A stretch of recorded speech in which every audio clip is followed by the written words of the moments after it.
मंडळी आम्ही सगळे गहू जे आहेत ते इथं वरती वाळू घातलेले होते. आता एवढेच गहू फक्त गोणीमध्ये भरायचे राहिले. बाकीचे गहू जे आहेत ते आम्ही ह्या कोठीमध्ये आणि काही गहू इथे ह्या ड्रममध्ये भरून ठेवले. मी तुम्हाला कोठीतले गहू दाखवते बघा. कोठी अशी गच्च भरून ठेवलेली हे बघा. आणि लिंबाचे डगे टाकलेले हिरवे हे पहा. आणि हिंग पण टाकल्यावर काय बा पिवळं पिवळं तुम्हाला दिसत असेल. गेल्या वर्षी ह्या कोठीमध्येच एवढे कोठी भरून आम्हाला गहू झालेले होते. तर ह्या कोठीमध्ये लिंबाचे डगे टाकले होते. प्रत्येक 3 टोकऱ्या टाकल्या का लिंबाचा डगा टाकायचा आणि त्याच्यामध्ये ना हिंग पावडर टाकायचो.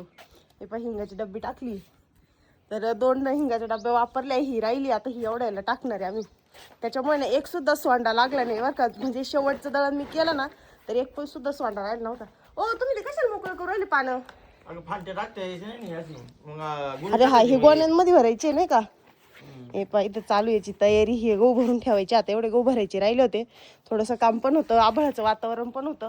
तर त्याच्यामुळे एवढे गहू भरायचे राहिलेले होते. आम्ही आहे असेच गुणीमध्ये भरून ठेवले होते. नाही गुणीमध्ये नव्हते भरून ठेवले. मग ते काढले. काल त्याला ऊन दिलं परत एकदा. आणि आज आता त्याला परत भरून ठेवायचे. परत गोण्यांमध्येच भरणार आहे. कारण कोठी कमी पडली आहे आणि सध्या कोठी आणायचं बजेट नाही त्याच्यामुळं. तर इथं चालू आहे आमची.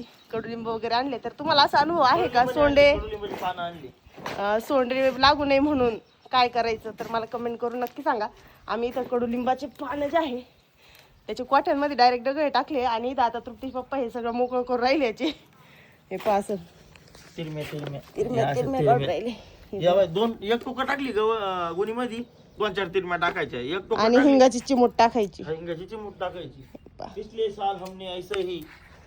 पिछले साल ऐसे ही हमने गोनी के अंदर नीम के पत्ते डाले थे, इसलिए कोई भी कीड़ा मकोड़ा नहीं हुआ.